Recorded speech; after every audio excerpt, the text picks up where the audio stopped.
आजकल का तो भाई यह है दस्तूर, पकड़े गए तो चोर नहीं तो चतुर। यह शेर सुन के आपको पता तो चल ही गया होगा कि आज मैं एक चोर की कहानी सुनाने जा रहा हूँ, और वह भी कोई ऐसा वैसा चोर नहीं, बल्कि दुनिया का सबसे शातिर चोर, जिसने जज बनकर 2000 से ज़्यादा मुजरिमों को 40 दिनों में छोड़ दिया था। तो दोस्तों, कौन था ये चोर और कैसे ये जज बन गया, यह सब जानने के लिए इस सच्चे किस्से को अंत तक जरूर सुनिएगा।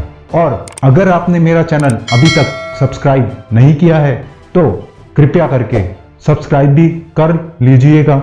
नमस्कार दोस्तों, आज की कहानी है भारत का सबसे शातिर चोर,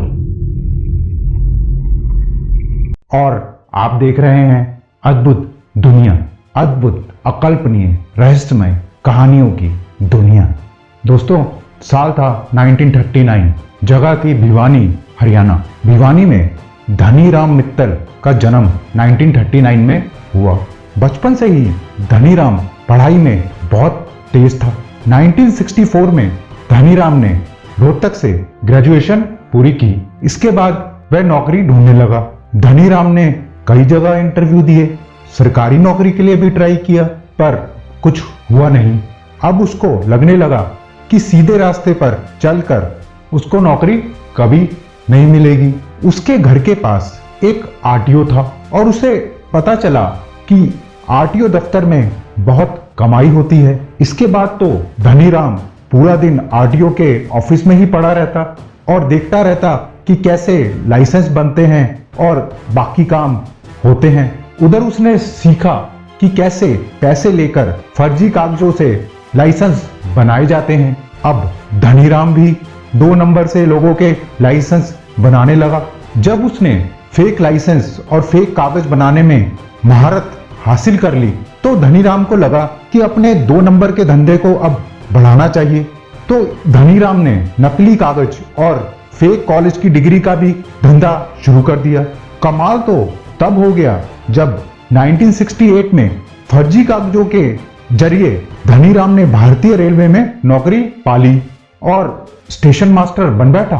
यह वह समय था जब कोई कंप्यूटर, इंटरनेट नहीं होता था। यहां तक कि लैंडलाइन फोन भी बहुत कम ही दिखते थे। 1974 तक इसने स्टेशन मास्टर का काम किया।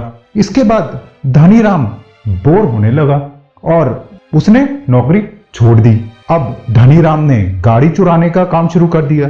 इस दौरान धनीराम कई बार गिरफ्तार भी हुआ। गिरफ्तार होने के बाद धनीराम की कमाई हुई ज्यादातर कमाई वकील ही ले जाते। तो अब धनीराम को लगा कि क्यों ना वकील बना जाए, और पढ़ाई में तो वह तेज था ही। तो धनीराम ने राजस्थान से LLB की डिग्री भी हासिल कर ली, पर चोरी का काम उसने कभी नहीं छोड़ा। कभी दिल्ली, कभी मुंबई और भारत की कई जगह वह चोरी करता रहा और कई बार पकड़ा भी गया। वह गाड़ी के नकली कागज भी खुद ही बनाता और गाड़ी को भी किसी को खुद ही बेच देता। अपने काम में वह इतना माहिर हो चुका था कि वह दिन दहाड़े ही कार चुरा लेता था। वह कई बार तो अपनी कार में बैठकर ही दूसरी कार चुराने जाता था। अपनी कार को वह पार्क कर देता और उसके बाद दूसरी कार चुराता, और चुराई हुई कार को छुपाने के बाद वह अपनी कार को पार्किंग से वापस ले जाता। एक दिन धनीराम जब घर पर चाय पी रहा था, तब उसने अखबार में पढ़ा कि झज्जर के जज के खिलाफ कोई इंक्वायरी चल रही है। इसके बाद धनीराम ने पंजाब और हरियाणा हाई कोर्ट के रजिस्ट्रार के नाम से एक फर्जी दस्तावेज बनाया और इस दस्तावेज को उस जज को भेज दिया। वह दस्तावेज पूरी तरह से स्टैम्प्ड था और रजिस्टर्ड पोस्ट से भेजा गया था। तो जज को भी शक नहीं हुआ। उस दस्तावेज में जज के लिए लिखा था कि क्योंकि आपके खिलाफ एक करप्शन केस में इंक्वायरी चल रही है, इसलिए आपको 2 महीने के लिए छुट्टी पर भेजा जा रहा है। इसके बाद वह जज छुट्टी पर चले गए। उनकी छुट्टी पर जाने के बाद एक और लेटर आता है और उसमें लिखा था कि पुरानी जज की जगह अब नए जज को भेजा जा रहा है और अगले 2 महीने तक यही सारे फैसले सुनाएंगे। आप तो समझ ही गए होंगे ये नया जज धनीराम खुद ही था। धनीराम ने झज्जर कोर्ट में जज बनकर 40 दिनों में तकरीबन 2400 मुजरिमों को छोड़ दिया। उसने LLB की डिग्री तो ले ही रखी थी, तो उसको कानून की पूरी जानकारी भी थी। पर जब उसने 40 दिनों में 2400 मुजरिमों को छोड़ दिया तो लोग बातें करने लगे कि कैसे कोई जज 40 दिनों में 2400 मुजरिमों को छोड़ सकता है। असल में धनीराम खुद भी एक क्रिमिनल था और उसको सारे क्रिमिनल के प्रति हमदर्दी थी, जिसकी वजह से उसने इन सबको छोड़ दिया। 40 दिनों बाद धनीराम ने कोर्ट में आना बंद कर दिया। जब कुछ दिनों तक धनीराम कोर्ट नहीं आया तो सब लोगों ने सोचा कि कहीं जज साहब बीमार तो नहीं हो गए या उनके साथ कुछ अनहोना तो नहीं घट गया। तो उन लोगों ने जज को ढूंढने के लिए पंजाब और हरियाणा रजिस्ट्रार से एड्रेस मांगा। तब उनको पता चला कि रजिस्ट्रार ने कोई ऐसा ऑर्डर पास ही नहीं किया था और ना ही उन्होंने नए जज की नियुक्ति का कोई लेटर कभी भेजा था। बहुत इंक्वायरी के बाद पता चल गया कि यह सब कारस्तानी धनीराम की ही थी, पर तब तक धनीराम झज्जर से फरार हो चुका था। इसके कुछ साल बाद जब धनीराम को पुलिस ने पकड़ा तो उसने यह सब बताया कि कैसे अखबार में जज की खबर पढ़ने के बाद जज बनने का आइडिया उसके दिमाग में आया।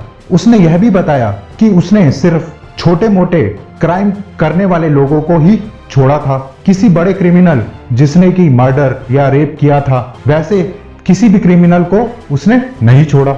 इसके बाद उसके किए सारे फैसलों को पलट दिया गया। यह दुनिया का इकलौता चोर था जो जज बनकर 40 दिनों तक फैसले सुनाता रहा। इसके नाम और भी कई रिकॉर्ड हैं, जैसे कि पूरी जिंदगी में ये 94 बार गिरफ्तार हुआ था, जो रिकॉर्ड आज तक कोई नहीं तोड़ पाया है। इसके अलावा इसने पूरी जिंदगी में 1000 से ज्यादा गाड़ियां चुराई।